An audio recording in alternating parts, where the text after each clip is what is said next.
Hello, and thank you for tuning in to Memo's weekly review with me, Nasim Ahmed, and my regular guest, Moin Rabbani. Moin, how are you doing? Hi, Nasim. Good to be with you as always. Thank you. How are you? I'm fine, thank you. It's lots happened over the week, but we'll begin with a the latest development in Settlement Detention Center, and on top of that, we will discuss the attacks in the Golan Heights over the weekend. We'll do a deep dive on that. And we will examine Hezbollah's denial of any involvement in the attack on Majd al-Shams village. And we'll discuss today also the legal status and the demographic composition of the Golan Heights. I think we've not covered that area as much as I would like to, so we'll do a deep dive on that. And then we will discuss Netanyahu's US Congress address. There's a lot of fanfare around that, and conclude with the latest on the International Criminal Court. But as I said, let's begin with the Israeli military police raiding the said Taman detention center on Monday.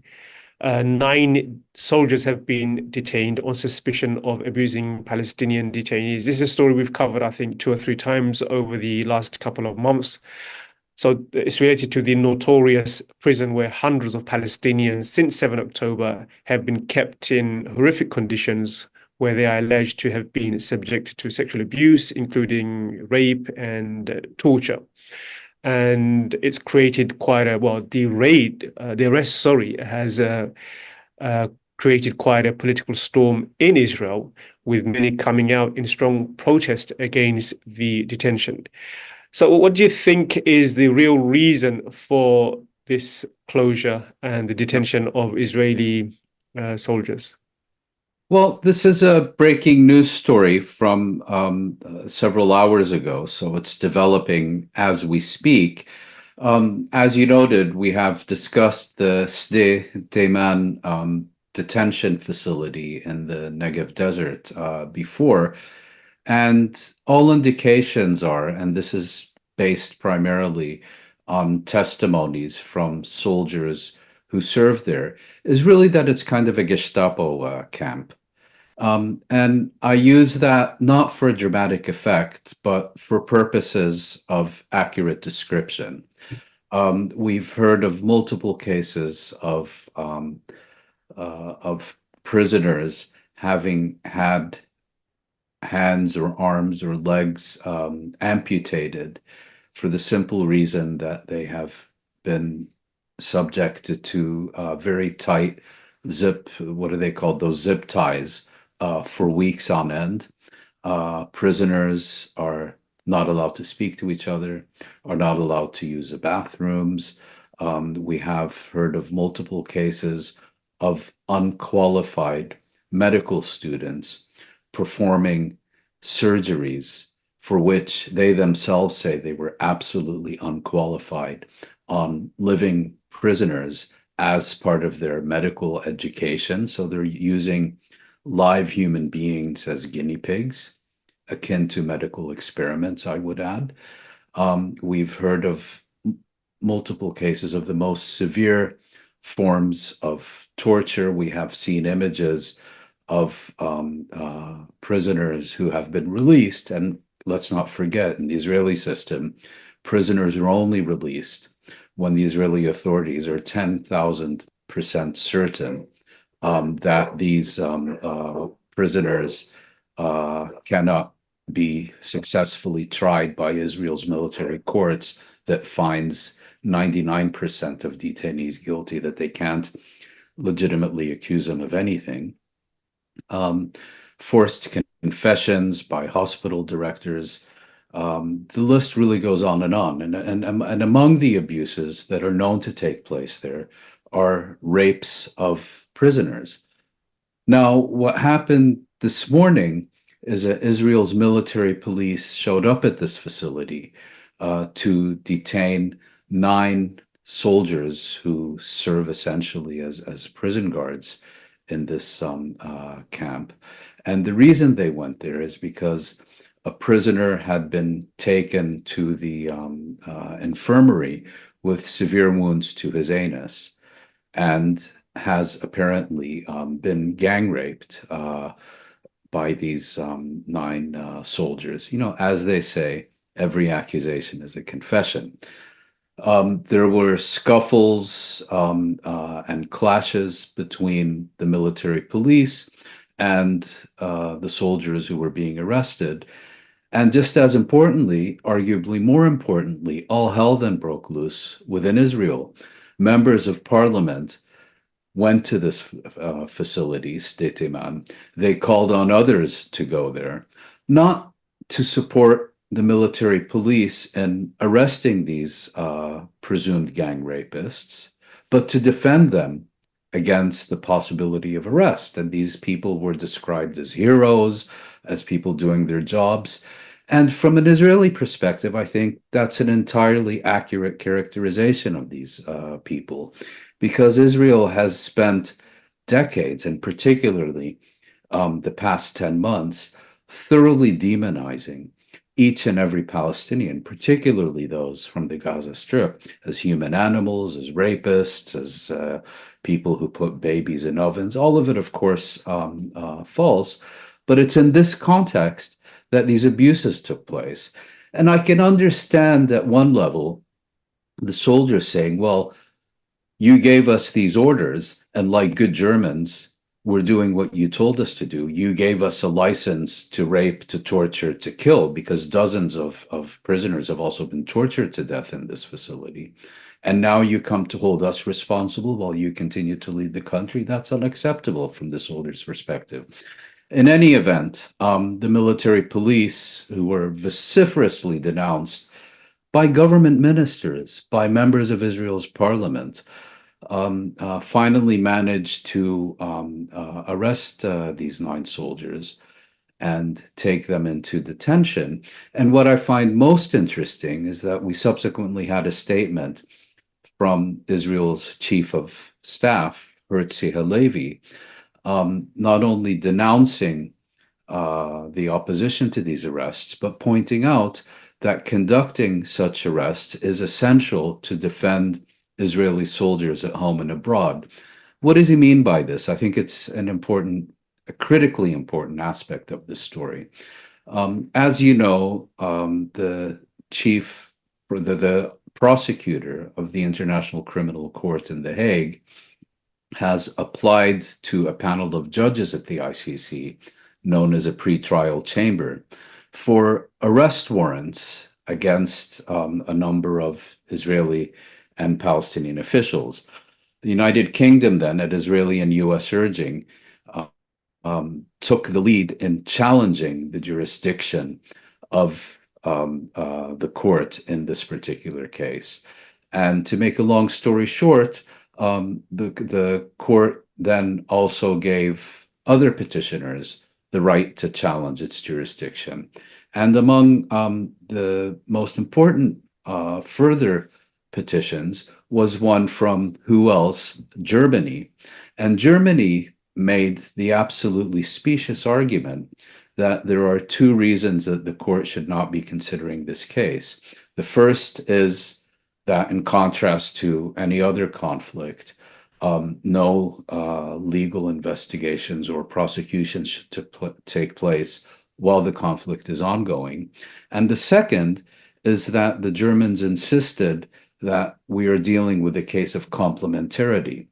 Complementarity basically means that the International Criminal Court cannot and will not prosecute an official from any state where that state's national legal system is conducting investigations and taking demonstrable steps to put those officials on trial.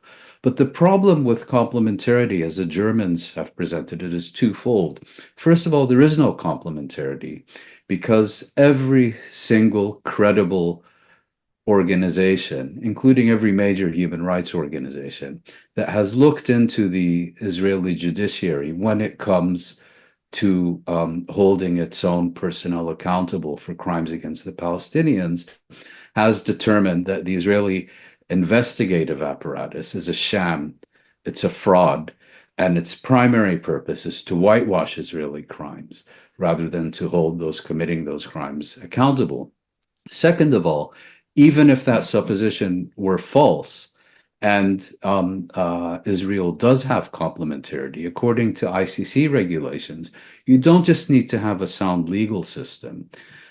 Your legal system needs to be trying or investigating at least and putting on trial the same individuals who are being charged by the ICC for the same crimes that they are being charged by the ICC. So putting 9 soldiers, arresting them and putting them on trial for gang rape is not going to get either Netanyahu or Gallant off for the crimes of starvation and extermination and the others for which the prosecutor is seeking warrants of arrest. And I think that's the real story here, because these things have been happening on a fairly systematic basis in Israel's Gulag since October 7th.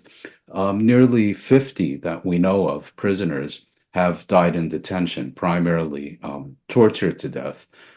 The Israeli legal system has done nothing. And now all of a sudden we have this incident and further reports that the Israeli military police are examining 48 deaths in detention. You know, these things have been ongoing for a year. All of a sudden there's interest. And I think, as Israel's military chief of staff Halevi confirmed today, the primary purpose of doing so is to protect Israeli soldiers abroad. In other words, to demonstrate complementarity and give ammunition to their bosom buddies, the Germans, to help secure their continued impunity at the International Criminal Court. Well, you rightly point out that the timing is really suspicious, which is why I'm going to ask the ICC question I wanted to end with right now. I think it neatly fits into what you're saying.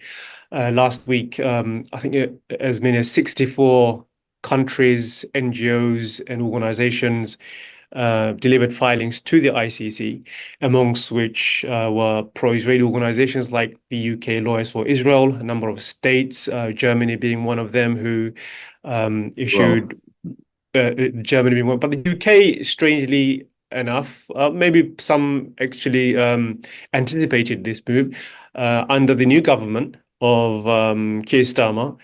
They suspended, or that they cancelled their challenge to the ICC, which was issued by the previous government. So that's a positive step. But given the large number of filings, 64 in total, most being in support of the ICC, would you then say this is a positive indication that Karim Khan will get the arrest warrant he has been seeking? No, not at all. And to be clear, and we've discussed this before, Karim Khan has done everything within his power to avoid fulfilling his professional obligations with regard to this case, which is called the situation of Palestine. He dragged his feet for years. When he was left with no choice, he kept the investigation going, and then issued this application for these arrest warrants. And what he, and for that matter, the ICC as an institution are now doing is hiding behind process. Because the ICC already in 2021, before any investigation even commenced, and bear in mind, the ICC's investigation is not about October 7th and what has happened since October 7th. It concerns the entire period since June of 2014 and concerns all actions by relevant actors, not only in the Gaza Strip, but also in the West Bank, including East Jerusalem. And it also includes investigations into the crime against humanity that is known as apartheid, against a whole panoply of war crimes and crimes against humanity, including settlement policy. But Khan has chosen to focus only on the Gaza Strip and only on the situation on October 7th, 2023. And since, and for good measure, to put his sponsor at ease, has issued 3 arrest applications for Palestinians compared to 2 for Israelis. Now he's hiding behind process. And as I mentioned, his institution is hiding behind process. Why am I saying that? Because the court already in 2021 determined that it had jurisdiction. And now it is accepting challenges to that jurisdiction, which is extremely unusual. And what the British did under their previous government is it challenged jurisdiction on the basis of what is known as the Oslo II Accords, concluded between Israel and the PLO in 1995, in which Israel compelled and succeeded in getting from the Palestinian Authority that Israel has sole criminal jurisdiction over any crimes committed by Israeli citizens in any part of the occupied territories, including those parts that are under the civil and security authority of the Palestinian Authority. And what the British are basically saying is, because of this, the Palestinian Authority does not have the right to transfer jurisdiction to the International Criminal Court over Israelis. It can only do so over Palestinians, and therefore the ICC should only investigate and prosecute Palestinians, but it should continue, as the UK does, provide Israeli criminals with total and unconditional impunity. It's an absolutely absurd argument, as many legal scholars have pointed out, because the ICC has already determined that it has jurisdiction, and the PA, the State of Palestine, as it's known in the ICC, cannot accept only the selective jurisdiction of the ICC. There either is jurisdiction or there isn't. But a situation in which it has only jurisdiction over criminals of one nationality, but not criminals of another nationality, flies in the face of the most elementary logic. But then on July 4th, the UK had an election. The Tories were thrown out, were replaced by the Tories Light, also known as a Starmer government. And it wasn't until a few days ago, so almost a month after they took office, that the United Kingdom informed the International Criminal Court that it was withdrawing the challenge to the court's jurisdiction. Is that a positive sign? Well, of course it is. But at the same time, the essential role that this UK government played was it held the fort for Israel and the United States, neither of which, of course, are ICC members, but are fundamentally opposed to it having any role in this case.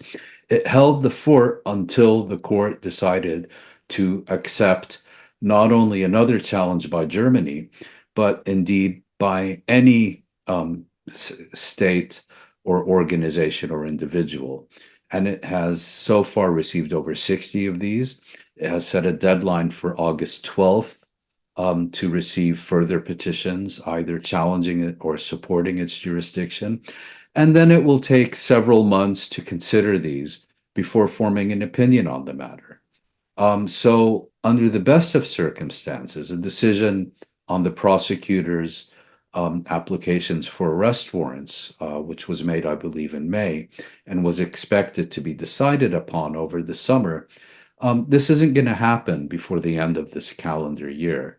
And it creates, I think, a window for the ICC, which is desperate not to have to deal with this issue for political reasons. Again, we're talking about Palestine, not Ukraine, is desperate to be rid of this albatross, to find a way to hatch an escape plan, if you will. And here we see again Khan and the ICC hiding behind process to evade their professional, their legal, their moral duties and responsibilities.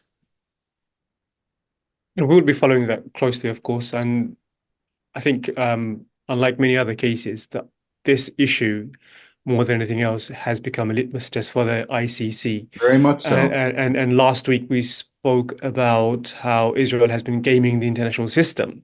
And I think if the ICC fails to issue arrest warrants, this will be seen as another example of how Israel has gamed the international system, and it would completely discredit the ICC, ICJ for many of its problems, you could say. Last week, it vindicated itself, and people around the world have some faith in that institution, having stated that Israel's occupation of the West Bank and Gaza Strip is illegal, and it's been consistent with the law. So in this regard, with the ICC, it's not the same situation. It doesn't seem to be anyway.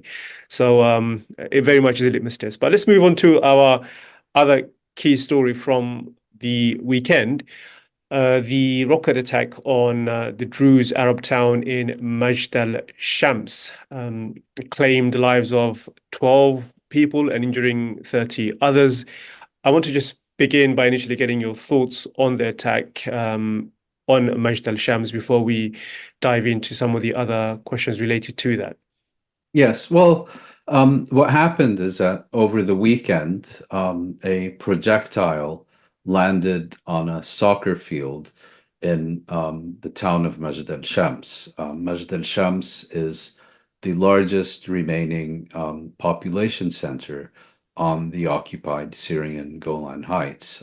There were a large number of children and youths at the time playing soccer, football on this field, and 12 of them were killed, and I believe at least another 30 were injured. Israel immediately blamed Hezbollah for targeting this town. Hezbollah immediately, or very shortly after that accusation was made, denied any connection to this attack.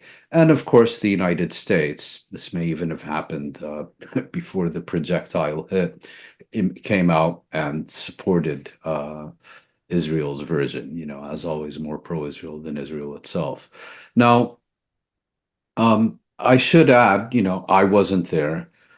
I can't confirm with certainty what happened. The only way that can be confirmed with certainty, or the best way to have that confirmed with certainty, would be to conduct an independent international investigation that is given full access to all the information it needs to make a finding on this issue. Having said that, it is known that Hezbollah has in recent months been launching attacks on Israeli military installations in the occupied Syrian Golan Heights.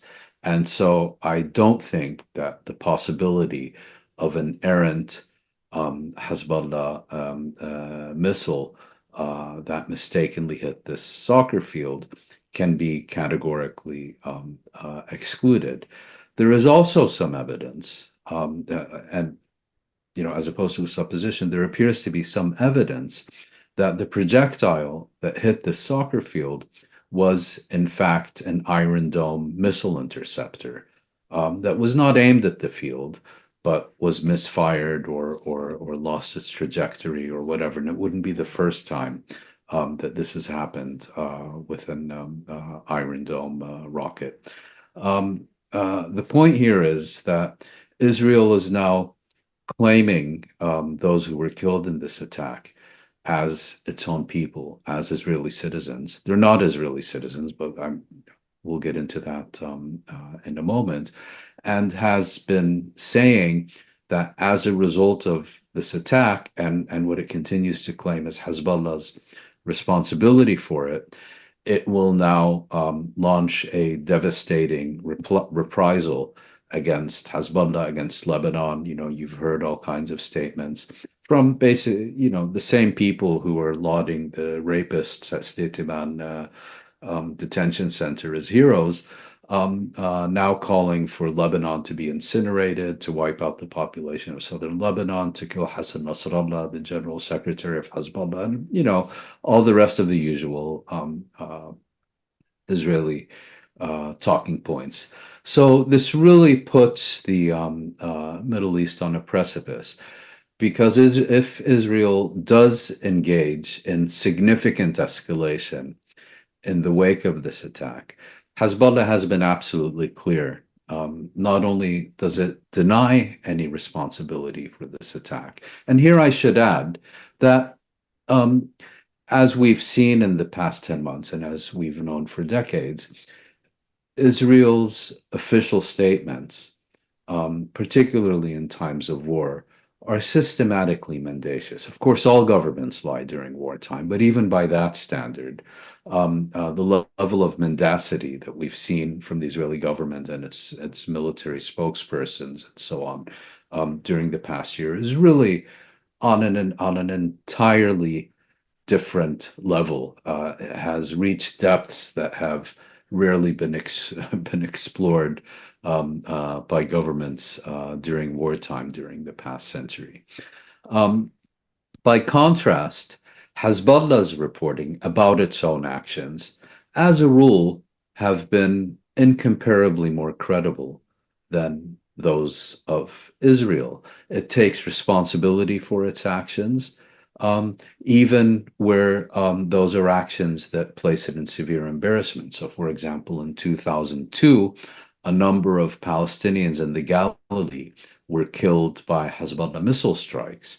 And at the conclusion of that war, in a speech given by Hezbollah's leader, Hassan Nasrallah, he acknowledged these attacks, he took responsibility for them, he apologized for them, and he asked the forgiveness of those affected for those attacks. So one may, it could be the case, if this was indeed a Hezbollah attack, that it's not going to admit its responsibility at this stage. But one also wouldn't expect Hezbollah to categorically denounce any connection to these killings, to then only at a later stage admit its errors in the way it did in 2006, because this would basically fatally puncture its credibility. The response from the Israelis seems to be as far removed as possible from any response of a rational government. And if you, for example, take Benjamin Netanyahu, he's taken the cruel decision to punish Palestinian children for the attack. So there was this plan for Israel to facilitate the medical evacuation of hundreds of sick Palestinian wounded children from Gaza to the United Arab Emirates.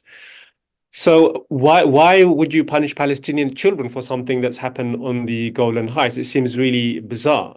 The Physician for Human Rights organization said that this was a cruel game that's being played by the Israelis with the lives of Palestinian children.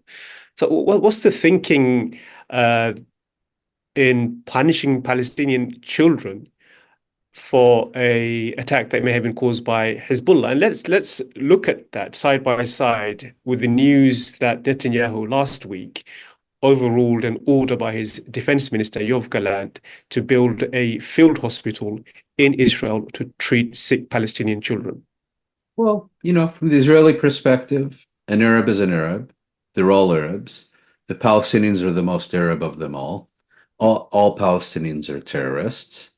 And so, therefore, there can be no distinction between a sick or critically injured child or someone shooting long-range missiles at Israel from Lebanon. This is the Israeli thinking. It's classic racist approach to one's adversaries, and we've seen so many statements from the outset. The entire population is responsible. The entire population needs to pay the price for October 7th. Gaza should no longer exist. I mean, we even had one member of Israel's governing party calling for the Gaza Strip to be transformed into another Auschwitz. Imagine. So that's where we are. And I think it also reflects, once again, Israel's military failures and frailty when you're not in a position to deal a blow to a genuine military adversary. What do? Well, you take out your rage and frustration on the civilian population, and that's exactly what we're seeing here. There's a further angle to this, which is of interest, I think, is that these sick and wounded children were not being evacuated to Egypt. They were evacuated to Israel's best friend in the region via Egypt, namely the United Arab Emirates. And it will be interesting to see how the United Arab Emirates responds to this Israeli move. I suspect there will be absolutely none, but nevertheless, I think it's something that should be kept in view.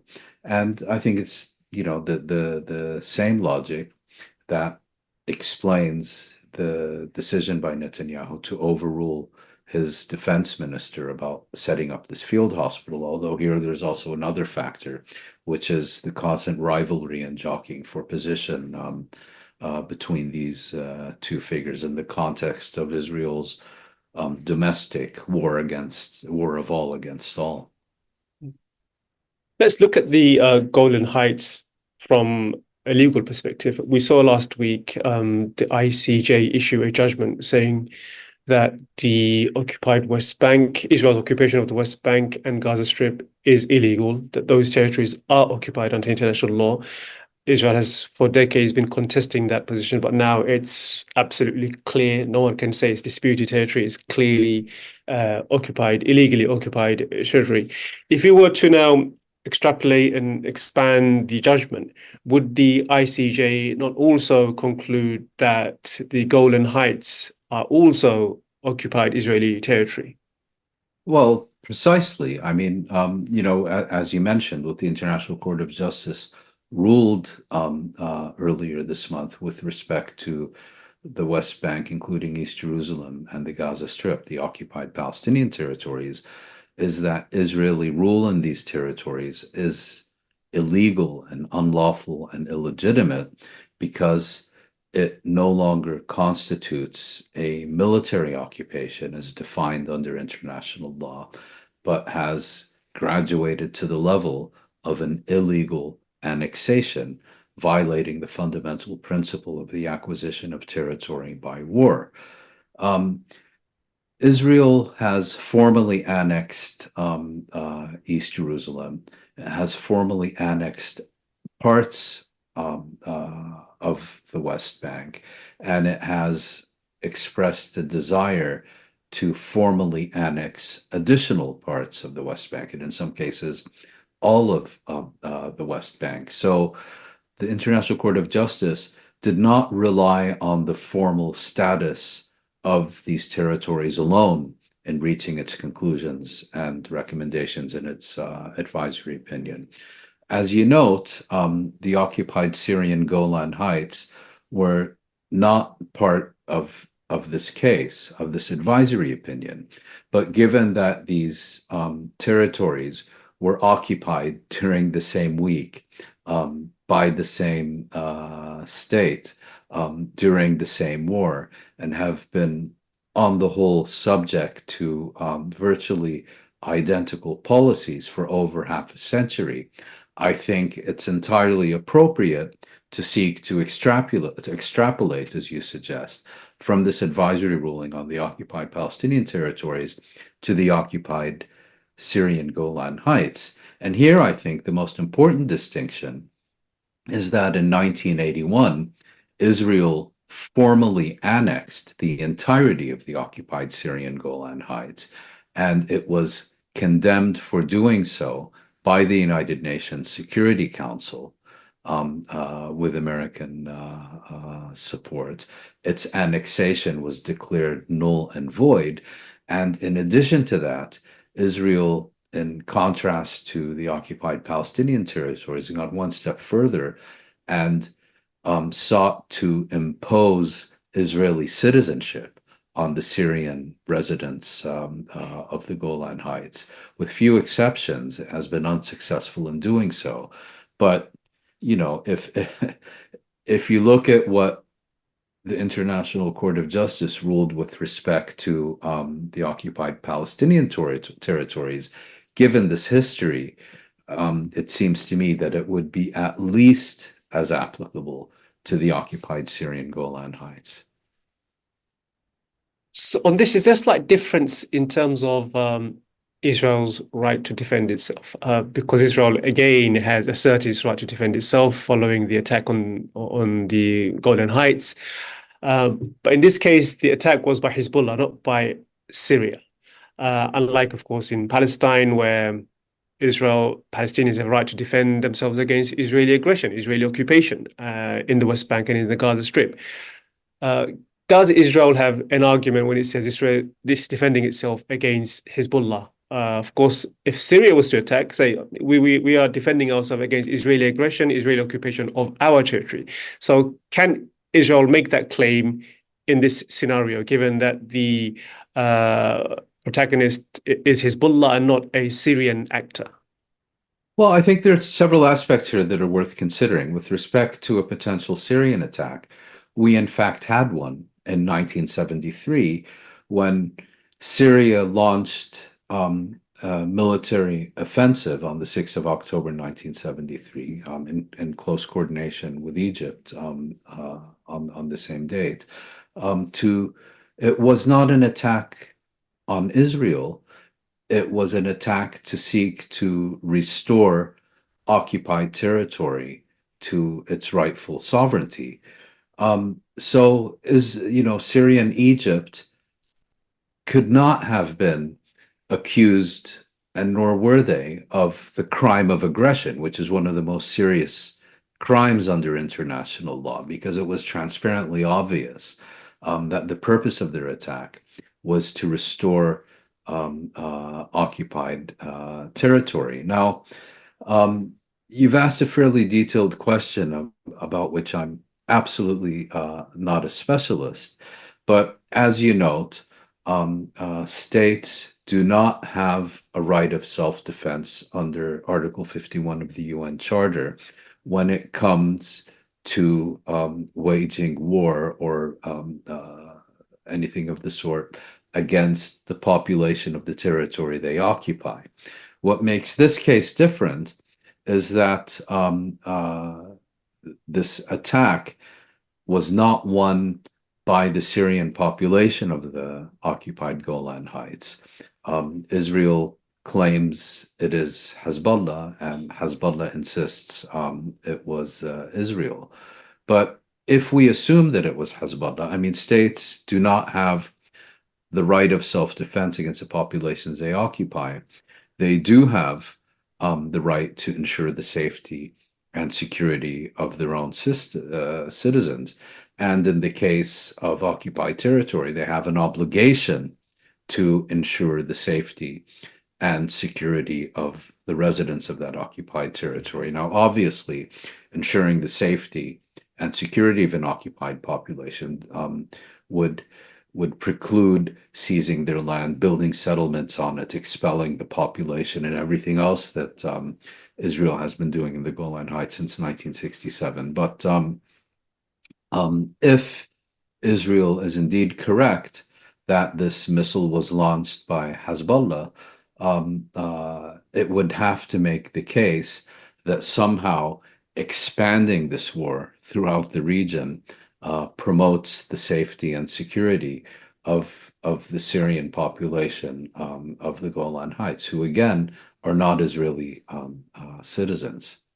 And we should point out the Syrian Druze population in the Golan Heights, of whom I think something like over 20,000, they absolutely reject Israel's occupation. And we saw that since the attack, where Israeli leaders tried to exploit the situation, but they were basically pushed out. The Druze community did not want Israeli leaders exploiting their suffering in that manner. So you made an important point, which is the distinction between states not having right, but individuals having right. And in this case, the Syrian population in the Golan Heights absolutely reject Israel's occupation, which by itself is sufficient to say that, Israel should not be there. That's it violates their basic human rights to self-determination. Um, Moving on from there, I I just, think, go on. I just like to make a point on this, since you referred to the Syrians on the Golan Heights as being Druze. That's correct. They're overwhelmingly Druze. They may even all be Druze. In 1967, Israel ethnically cleansed the Golan Heights and expelled over 90% of Syrians who lived in the Golan Heights on the 5th of June, 1967. So it was very much akin to what we saw in Palestine in 1948-49. Those who remained, as you mentioned, were a number of Druze communities who I think even today number no more than 20 or 30,000.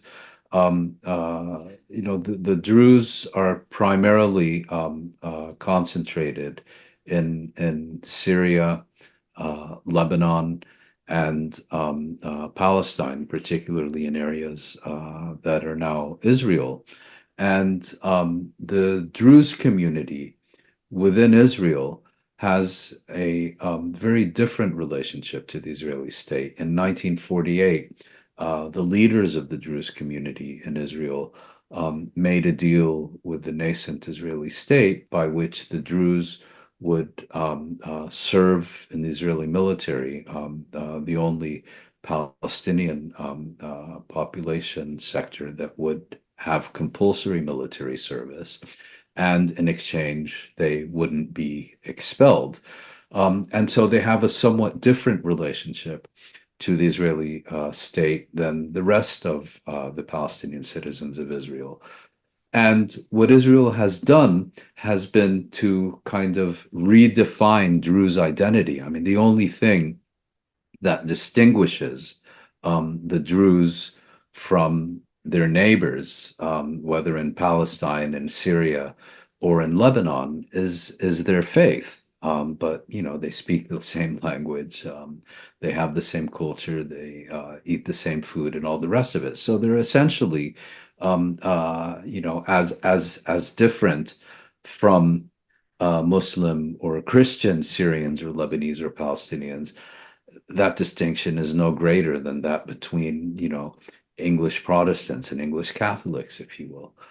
But Israel has sought to redefine Druze identity, particularly in Israel, as somehow being a separate ethnicity or nationality, or as if somehow these are as distinct from Arabs as are, let's say, Kurds or Amazigh or whatever. And it's one that's not only rejected by many Palestinian Druze who are citizens of Israel, but it is universally rejected by the Syrian Druze who live on the occupied Golan Heights. And in 1981, when Israel formally annexed the Golan Heights, it began a campaign of imposing Israeli identity documents on these Druze communities. And there was a massive and intense and collective campaign of civil disobedience to reject this Israeli campaign. And it went on for months against, the Israelis pulled out all the stops, imposing curfews, closing, basically making these communities' lives miserable. And it was an intense, long-standing campaign that, for the record, was systematically ignored by everyone who's been whining about where's the Arab Gandhi or the Arab Martin Luther King. They had absolutely nothing to say about this absolutely heroic campaign during the early 1980s. It was eventually crushed, and the Druze, on the Syrian Druze on the Golan Heights, were left really with no option but to accept Israeli identity documents. But they have systematically rejected becoming Israeli citizens, and to this day, are not Israeli citizens. They consider them Syrians. Syria considers them Syrian. And under international law, they are Syrians. And the fact that the United States, under the Trump-Biden policy, has accepted Israel's claims of sovereignty over the Golan Heights means absolutely nothing. It's akin to if they would accept British sovereignty over the Republic of Ireland. It is of absolutely no consequence. We've not spoken about Gaza itself yet, and last week there was another round of forceful expulsion. 40,000 Palestinians were forced to evacuate from Khan Yunus. So I've lost count of the number of times Palestinians have been ordered to evacuate. And let's not also forget the constant bombing of shelters. According to Itamar Foundation for Human Rights, Israel has bombed, this is a report that came out last week, 126 shelters in Gaza since 7 October. So the more and more you look at this, the fact that Palestinians are constantly being forced out, shelters are being destroyed, and Palestinians having to be constantly on the move. It seems more and more like what many say is that this is really a war of revenge and not a war that has any clear, achievable political aim. I mean, is that really not the case? Well, it's certainly a war of revenge, but given the increasingly systematic nature of such attacks, I think it will now be for the International Court of Justice to determine, is this merely a war of revenge, or is it also a war of annihilation? And it increasingly does conform to the definition of a war of annihilation. You have that, you have the spread of diseases, most recently Israel blowing up the water reservoir in Rafah in the southern Gaza Strip at a time when every concerned agency is issuing urgent warnings about the risk of a polio epidemic in the Gaza Strip, and so you repeatedly order a captive population to forcibly evacuate its locations, to the extent that none other than the UN Secretary General Antonio Guterres has described Palestinians as having been transformed by Israel into human pinballs. And then you begin to systematically bomb precisely those areas that you claim are designated safe zones. And when you kill, dozens, repeatedly kill dozens and injure hundreds in these incidents, you say, oh, well, there was a Hamas leader there, or, oh, well, Hamas is hiding behind civilians and all the rest of it. Well, that may lead to rapturous applause in the US Congress.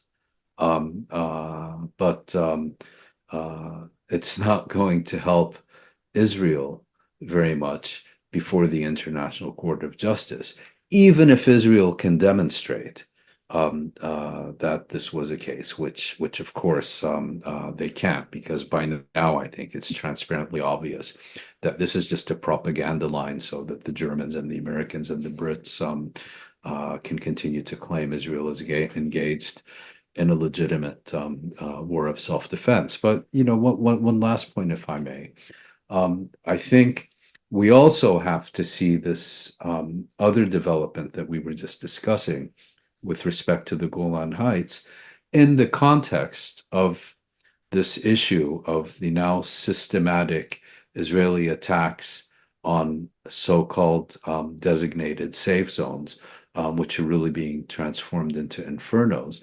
And the value the Golan Heights story has as a diversion, given its potential for regional escalation and so on, to divert the focus and attention of the international media and so on from these absolutely horrific outrages that we're seeing now on a virtually daily basis in the Gaza Strip.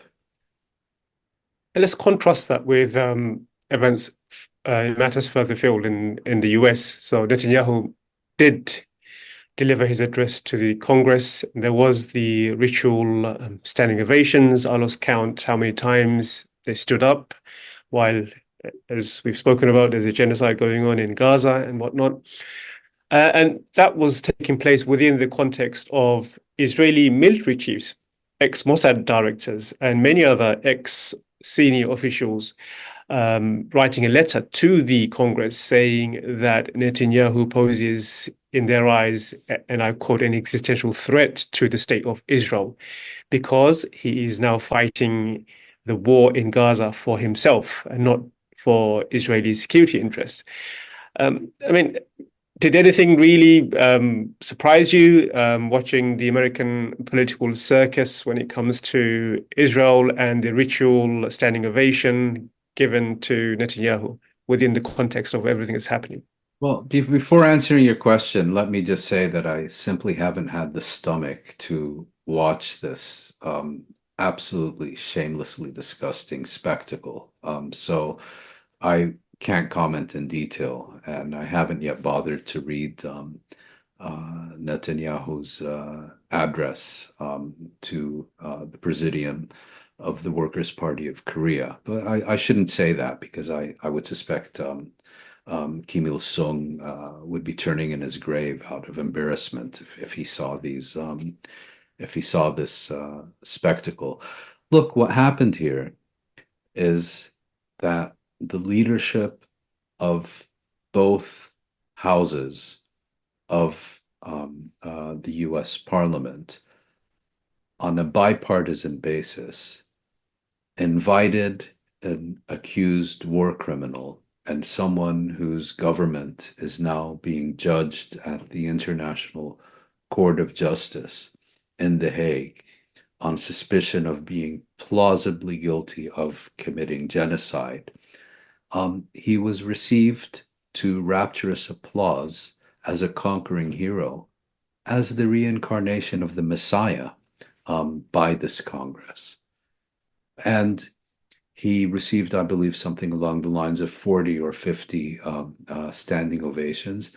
And one of them was for claiming, literally, if I'm quoting correctly, I saw the outtake, for claiming that not a single civilian has been killed in Israel's onslaught on the town of Rafah in the Gaza Strip. Imagine, he received a standing ovation.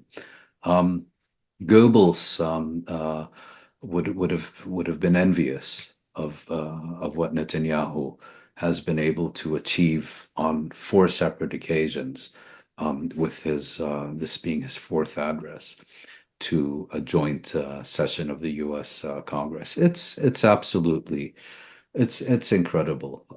Well, it's not incredible. It's entirely to be expected. I suppose if I'm surprised at some level, it's that there weren't 1,000 standing ovations and only 50. And let's end with the most likely candidates to stand against Donald Trump, which is Vice President Kamala Harris. She last week said that, well, she actually called for a ceasefire in Gaza. She said, we cannot look away in the face of these tragedies. We cannot allow ourselves to become numb to suffering, and I will not be silent. So, I mean, it's kind of touched the right tone in some sense. But also, we cannot ignore that she is also in a race with Trump to prove her pro-Israeli bona fides, and it's quite, quite a sight watching both American leaders, every American presidential candidate, offering their pro-Israel credentials in the race to become leader. So, despite what she said, again, I mean, when it comes to the crunch, she's just going to be like everyone else, isn't she? Look, I don't want to be entirely dismissive of the statements that, is Kamala even a name? Kamala Harris made after her meeting with Netanyahu. And I don't want to, entirely dismiss her supposedly frosty meeting with Netanyahu as a staged photo op, even though at many levels, of course, it is. But I would say the following. While it's true that Harris, as most vice presidents, probably with the exception of Dick Cheney, do not play a prominent role in formulating and implementing foreign policy. She is a vice president, and she's the second most senior member of this administration. And 10 months into a genocide, it doesn't really matter what you say, because if you only walk the walk, talk the talk, and then don't take a single step to walk the walk, it's meaningless. And functionally, it's meaningless. If your position does not change anything on the ground, it's meaningless. So the real question for me is not how frosty Harris is with Netanyahu, what she says about the importance of saving civilian lives after she meets him, how much Netanyahu complains about his meeting with her, but whether she, being effectively the custodian of the Democratic Party's electoral prospects, will now impose herself on Biden's foreign policy agenda and take actual meaningful steps to end this genocide. And if she doesn't, I think history will rightfully dismiss her statements this week as just so much cosmetic